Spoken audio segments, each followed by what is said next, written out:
Sales Navigator provides additional filters that can be applied to your hyper-targeted search. So you can still use a Boolean search. That would be putting quotation marks around any word or phrase, and also using one of these three connecting words, and or not. Anytime you use a connecting word, be sure to include it in all capital letters. That can either expand or decrease your search results. I recommend, though, on Sales Navigator, because you have additional filters, as much as possible, try to get everything through the filters here. For the degree of connection, keep in mind first degree connections are all of the people that you are currently connected to on LinkedIn. Second degree connections would be all of your mutual connections. Third degree plus, that's just one step further. Anytime that you are doing a hyper-targeted search, I highly recommend focusing on those second degree connections. You'll have a higher acceptance rate because they will see there's a mutual connection. Also, if you're reaching out to too many third degree connections, third degree plus, you could put your account at risk. If you have too many people saying, no, I don't want to connect, LinkedIn would ask them, do you know this person? Again, if you get too many people saying, nope, I don't know them, that's where your account could get flagged as some sort of spam account. Once you choose your degree of connection, there are a lot of other filters. Some of the ones specific to Sales Navigator would be company headcount. That can help you get towards a specific headcount. Company headquarters location, that's another one specific to Sales Navigator. Seniority level. I also find these to be helpful: years in current company, years in current position, even years of experience. That is one that is specific to Sales Navigator.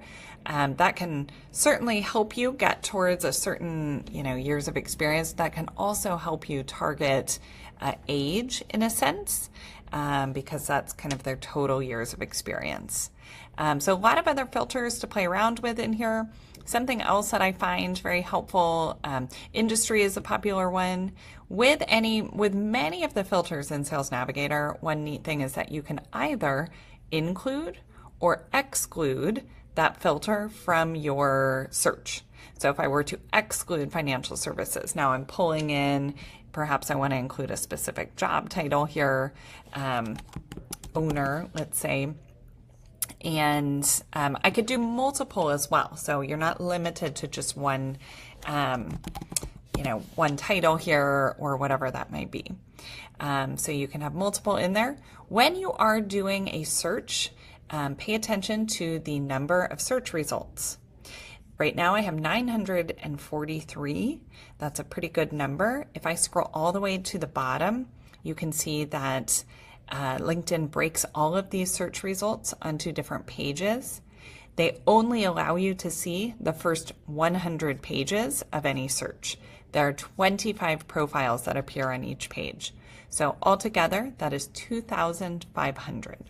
When you're doing your hyper-targeted search, certainly any number is fine, but trying to keep that under 2,500 is a good idea, because then you know it's going out to everybody in your search. Something else that I really like to include would be these account lists, either to include or exclude them. So with your account lists here, accounts, of course, refer to companies. You could perhaps upload a list of all of those specific companies that you want to target. So then if I apply one of my account lists, the only people that would appear is going to be someone who works at a company that I've included on my account list. So of course that's going to bring my results way down.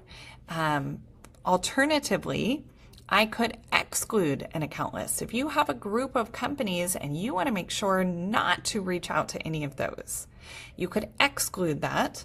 And then that's going to remove anybody from your search results that works at one of those companies. Last thing I'll show you with account filters. So this is a way that you could go through and create your account list. One of the filters that can be very helpful is annual revenue. So if you want to target, a specific revenue, and then you could come through any of these account filters if you're adding these in here, then go through your list and you can create an account list based on the accounts that appear. So, for example, I've selected all of the accounts that appear on this page. There are 25, remember, altogether. Then I could go through, oops, I don't want to include United States Air Force. And I also don't want the Harris Corporation. So I could really kind of go through and make that a very specific list. Then I would simply save to the list. Now from here, perhaps I've already started and maybe I just want to add additional companies onto that list. Then I would need to go on to the second page and do the exact same thing. Select all of those, pick and choose which ones you want to keep, which ones you don't want to keep, and I can add them to my list that I was starting with. So then, of course, when you are doing your search in SalesNav and looking for people, so those leads, now, of course, you can either apply that count list, include it, or exclude. The last one that I will mention in here, spotlights. I like these a lot, especially the posted on LinkedIn in 30 days. If you have a really large number of search results, that's a great filter to apply to ensure that you're only reaching out to people who are actually active on LinkedIn. Again, probably going to have a higher acceptance rate because you know that they're more active. They're actually logging into LinkedIn. But be sure to check out all of the spotlights. These are some great ones to apply to your search.